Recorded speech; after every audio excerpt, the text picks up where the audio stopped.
What's up? This is gonna be my first video. My name's Jeff, and this is my son Guy. I've done a lot of social media videos in the past. I've done characters. You can look up Tommy Lee Drones. You can look up Online Media Broker. I've done a lot of content marketing in the past. Right now I'm chilling at Sonic. I pick up some snacks for the pregnant wife. Anyways, I wanted to start doing some video blogs on my life, basically. Just gonna be real honest. I've been having panic attacks. I'm 35. I may be a little overweight. I may not have the healthiest diet. I may be a little overstressed. I work from home. I'm a highly social person, and I feel like I've been maybe neglecting certain needs that I have in my life. That's why I have like panic attacks lately. I had 2 in the last 2 days. I had one last night and one the night before. I've started to identify a couple of triggers in my life that are maybe causing those panic attacks. Obviously, there's a root cause that I'm trying to get to, but I've spoken to doctors and all kinds of stuff. More so recently than in the past. I could get into a whole bunch of stuff about what's going on, but I think the whole point of this first video that I'm doing, even if I don't know if I'm going to make any more videos, but I'm going to try. But I'm just going to be real honest. I'm kind of tired of feeling like I'm going to be judged or rejected by people. I feel like I'm pretty average. Like I'm just a regular dude, like anybody else, I feel like. But then there's things about me that I think are really different. And I think most people feel that way. They feel like they're pretty normal, but then they think about the things that make them different, and then they feel very isolated. I think that if I were to make more videos like this and just kind of go over my life and my thoughts and opinions, I think that people would see how I am different. And I think that that's true with anybody. If you look at them long enough, you'll probably end up seeing that, yeah, they're unique. Obviously, this seems like a pretty obvious statement, but I think that, what's up, dude? Food? I know, we're getting it. I got you 2 corn dogs. I know, like the healthiest thing in the world, right? But get this. My wife's like 12 weeks pregnant. We got a 2-year-old. And she's an air traffic controller. So we all are kind of stressed, I think, in our life. I know, we're gonna get that food. Do you want to do something else? What about this mirror? You want to see the mirror? Who is that? I'll see you. You want to say hi to the camera? Want to say hi? Say hi. No. Whatever. Why are you trying to be shy, Guy? That's my son, Guy. I see you. I'm talking to the camera, dude. I'm going to try doing video blogs. This might be our new lifestyle, dude. I don't know. Anyways, what do you want? You want to get up out of your... Oh, you want to sit here? I know. We were in the car the other day waiting for Mom. And I let him sit up front and get some AC because we were out and the car was like super hot. I wasn't going to stick him in the car seat right away while him get that air. So he's like... Now he wants that. Now he knows it's an option. That's the craziest thing about kids, man. Is that once they learn that certain things are an option, like they think that that's going to be the option that they always get to do. I know it's a little off topic, but maybe this give you a little taste of like one of the things, like this new thing that my son does. It's really cute. I love it, but it's becoming like difficult. So we don't like to let him watch a lot of TV, but I think we do end up letting him watch more than he should. But it's a way for us to kind of cope and get through stuff, I suppose. And so we let him watch some things. I think we were trying to wait out till he was like 3 before we started letting him watch screens, but he's been pretty good with them. What's up, man? What, this? What, the mirror? What do you want? What are you pointing at? What are you pointing at? The chair? You want me to move it?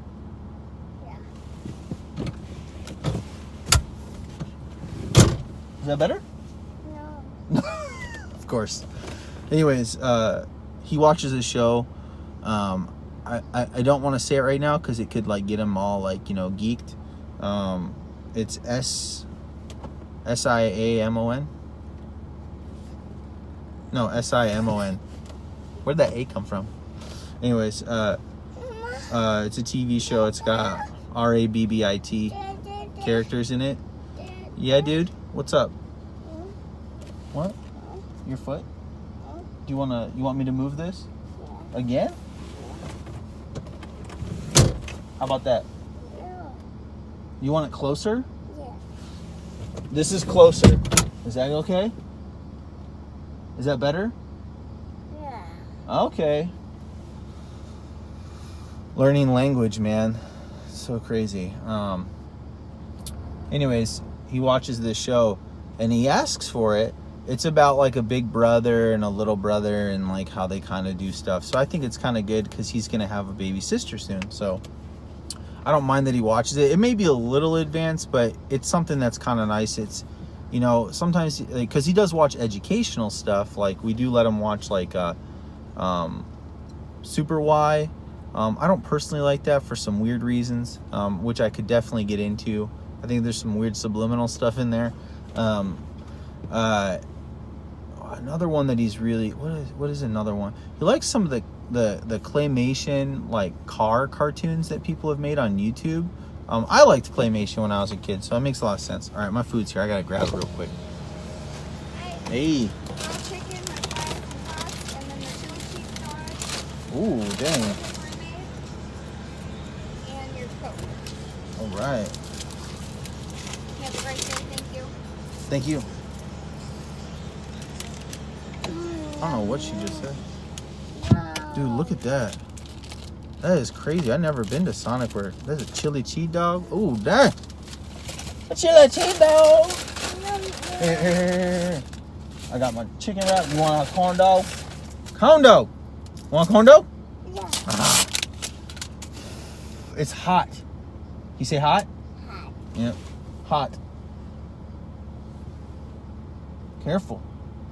You got it? Okay, now we gotta get home.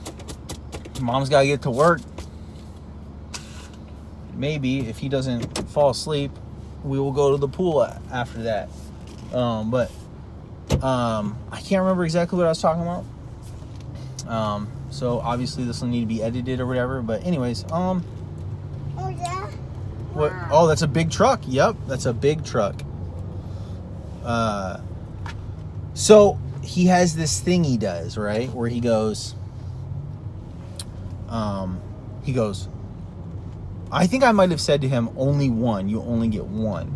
And he goes to me the other, like a week or two ago, he goes, he does the sign, because he knows sign language, and he created his own sign for this show. So he does the sign for RABBIT. And I go, oh, you wanna watch that? And he goes, yeah. And I said, okay. And so I let him watch it. And then next time he asks me, I say no. And he goes, one? And I love it. I love that he's like exercising like negotiation stuff. I feel like that's cool in one sense. Like I think developmentally it's good. But then there's this whole other side where it's like, it's important that you tell your kids no. You know, it's important that you are a filter for your child, because, you know, your child wants everything now. And if you gave everybody everything now, the world would be a shit spot. And to be honest, I think it kind of is, because people have gotten things that they wanted now, and that's what we kind of get more and more every day with our technology. And man, I could just rabbit hole down that whole thing. But let's just stick to what I'm talking about here. I want him to be able to know that there's certain limits to certain things, so I have to tell him no. But he goes, one? Okay, you can get one. So he gets one this one time, and then the next like couple of times, even when he says one, I say no. You know, 2 no's to 1 yes, and maybe I'll extend that to 3 no's to 1 yes, because it seems like he's a little relentless, and I feel that the timing between him asking and him getting is should be a little bit longer. But that's like some of the stuff that like I deal with day in and day out. And I, you know, it kind of, what's up, dude? You all right? Okay. It kind of weighs on my patience a little bit, but I enjoy it to a degree because I know I'm investing in my kid. And a little bit more about me, like I come from an entrepreneurial background. Like I said, like you can check out these other videos. Those are like case studies and other projects that I've worked on. They aren't the most like earth-shattering or most like YouTuber awesome, you know. They're projects that I worked on. I've worked on a lot of other projects with technology and all kinds of stuff. I'm in crypto right now, and I just all kinds of stuff, man. I'm a business-minded person. I love creating. I went to art college for furniture design.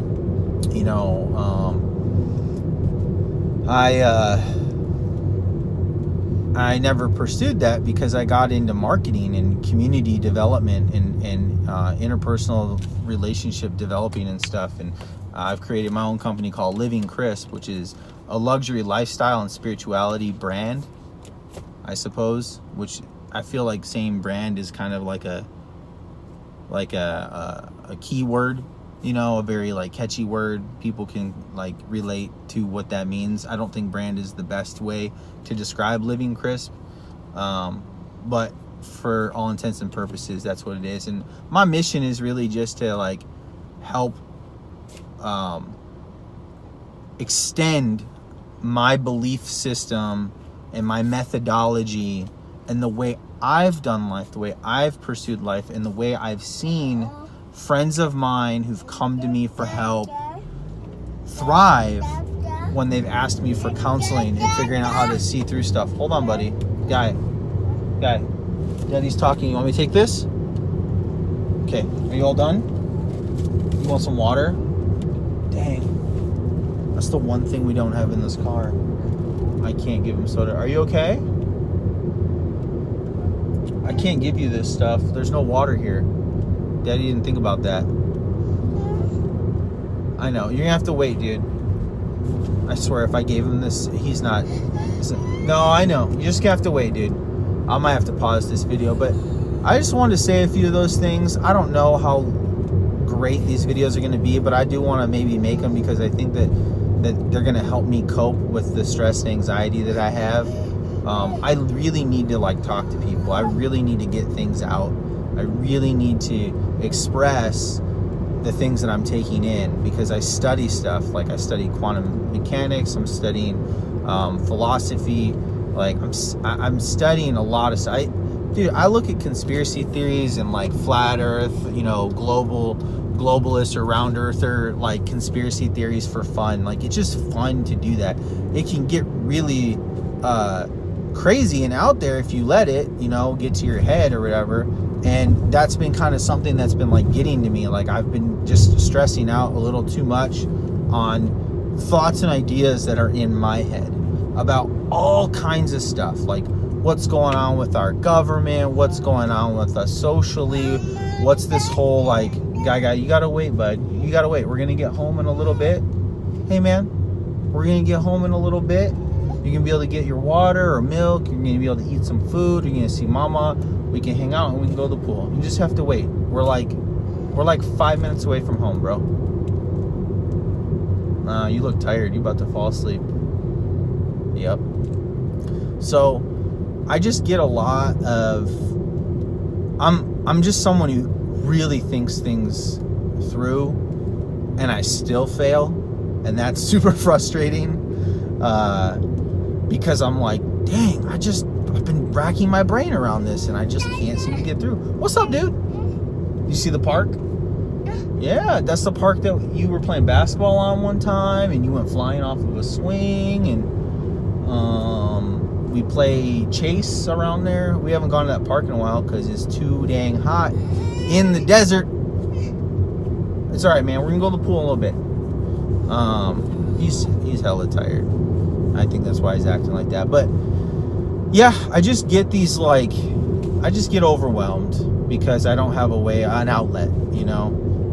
I'm a creative person and I haven't had like a really good outlet in a long time. I think maybe I used to draw or paint or sculpt or make furniture or glass blowing or whatever it was in the past, to maybe cope through things, through stress. And I don't think I have that right now. Like, I mean, I trade crypto. I'm a day trader. Like, that shit's stressful, you know? Like, I have a 2-year-old son that I take care of every day. Like, I'll say it, that shit's stressful. I don't mean for it to be a negative thing, and I don't think it's not negative. It's just part of, like, it's part of the work, you know? Like, you want to have a kid, you want to love this person, you want to, like, raise him. He's knocked out. Look at that kid.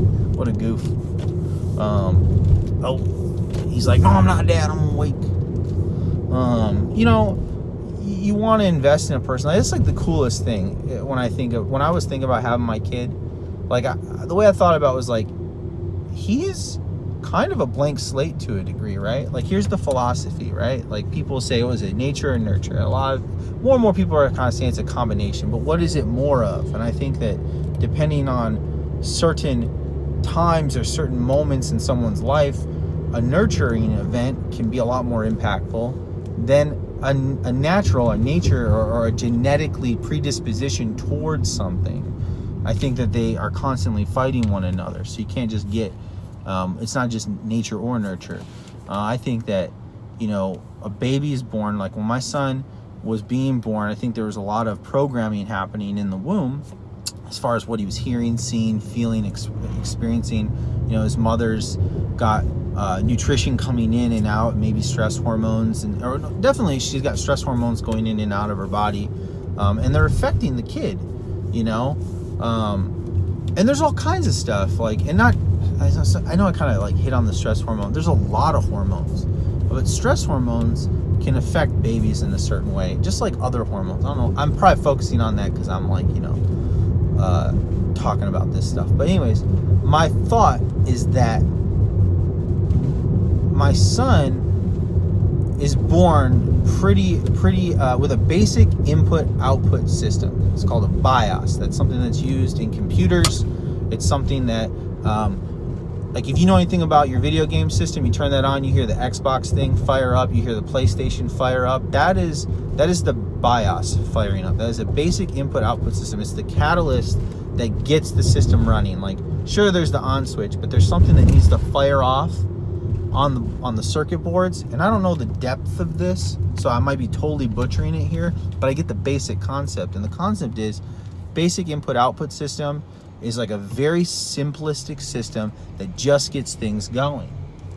And I think that's what he is biologically. You know, babies, people, when we're born, we are born with a basic input-output system that has a predisposition towards certain things. Something that we can easily point to, I think, in my opinion, would be a predisposition to alcoholism or something like that, right? Obviously, that's a negative or dark thing, but I think there's a lot of categories. But I think people can relate to that because we've recently, science has said that there's a disease to that and a predisposition, right, toward alcoholism or addiction, right? That is a basic input-output structure that I think we are born with. But then there's all this nurturing that comes along with it at the end that requires us to program our children.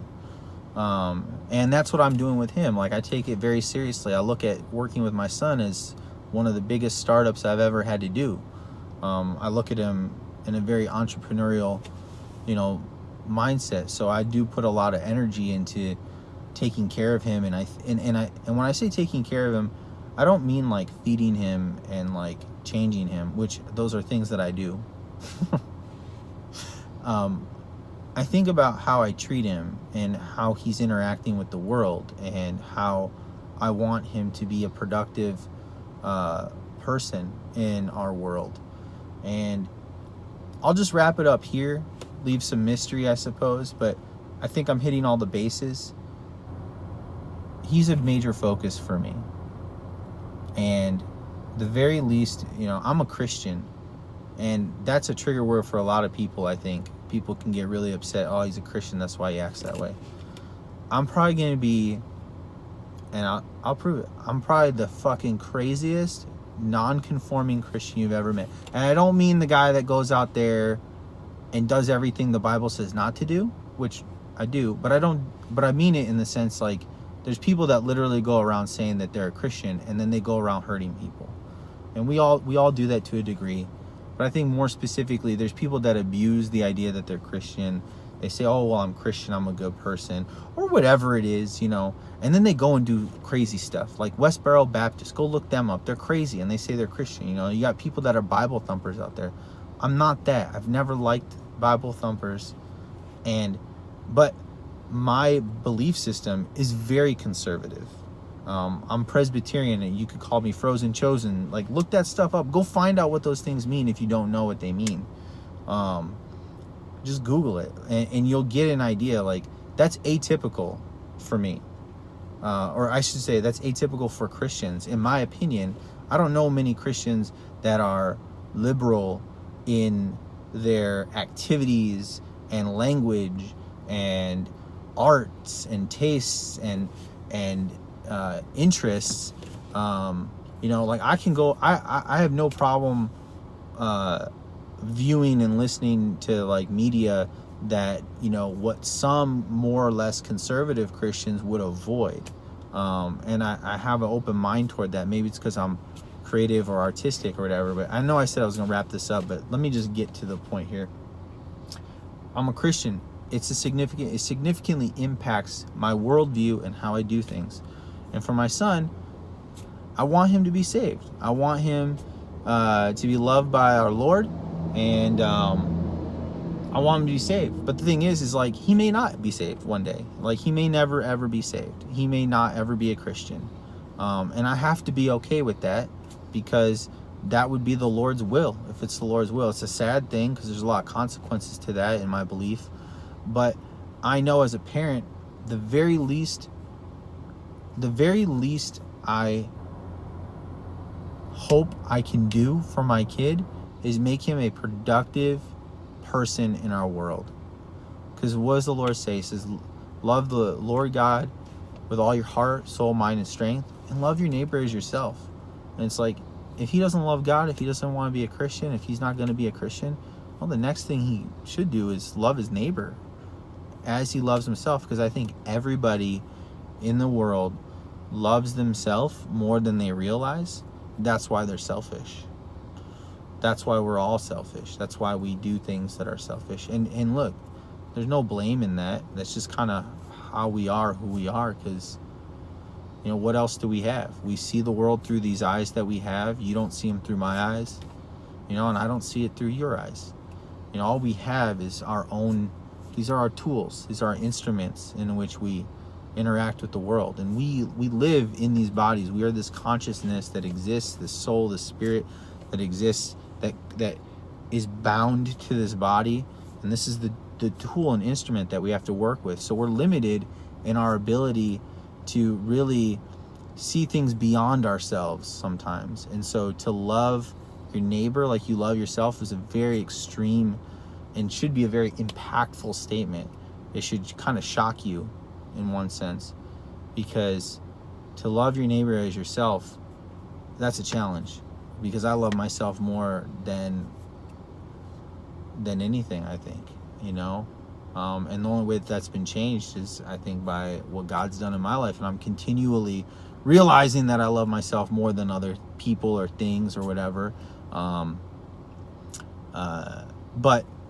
I'm becoming less like that. I'm becoming more of someone who does try to love their neighbor more. And my closest neighbor is my wife and my son, and then the other people that I work with and do life with in the world. And so to love him is to have patience and to be considerate of who he is now, what his limitations are, mechanically, biologically, right? It's hard for him to talk. He's learning so many things. He has no context for he has no context for this video. He has no idea how this is working, what is going on here. Dad's just talking, and he's talking at this Black Mirror screen looking thing, so he's limited, and I know that, so I carry that for him, and that's something that I like doing. Like I said, it's a huge project, so it's a huge impact for me. So at the very least, I want him to be a productive, loving member of society. At the very most, I just want him to love God. And so I want him to learn about that, and he has to develop his own opinions about that and stuff. I'm not gonna hide that from him. I'm not gonna not tell him stuff about that. I'm gonna tell him things, and I have to give him the tools so he can learn on his own and make his own decisions on who God is, who he is, and how he functions in this world. And that's a lot of stress for me. That's just one thing I think about all the time that I work with, and I think about all kinds of stuff. You want to talk about flat earth, you want to talk about Alex Jones, you want to talk about Donald Trump, you want to talk about Hillary Clinton, you want to talk about crypto, you want to talk about all the crazy ass fires that have been going on in our world, you want to talk about Omarosa just freaking recorded some stuff on Trump or whatever. I don't know, like, you want to talk about modern stuff? I'll talk about modern stuff. I'm eager. I need to talk to people. I need to hear what other people are thinking in this world. And this is the platform that I'm picking. You know, I think it's a great platform, but it only works if I have a dance partner. And my dance partner is all of you. Anyone who's watching this, listening to this, I need you to, and I hate saying this, comment, like, subscribe, but honestly, I need you to comment. I need you to give me feedback. Good, bad, other, I don't care. I just need feedback. The worst thing you can do is say nothing, not comment, not like. You can dislike. That's better than not doing anything. You can not subscribe, which is, fine too. You don't have to subscribe. But when I get that feedback, when I get a subscription, when I get a like or a dislike or a comment or a troll or whatever, that's all feedback. I need that. So that's what I'm getting at. That's how I hope this works. I hope this is a new relationship that I start with you, the world, on the internet, whoever you are. And I'm eager to meet you individually as well, as this develops, if that's the direction that this goes. So I'm home, he's asleep, wife hungry, she needs to go to work, she gotta get in this car, so I gotta go. I'm Jeff. Let's just be reasonable, people. I'm gonna try to make more blogs. Sorry this one's like 27 minutes. Jesus, my goodness.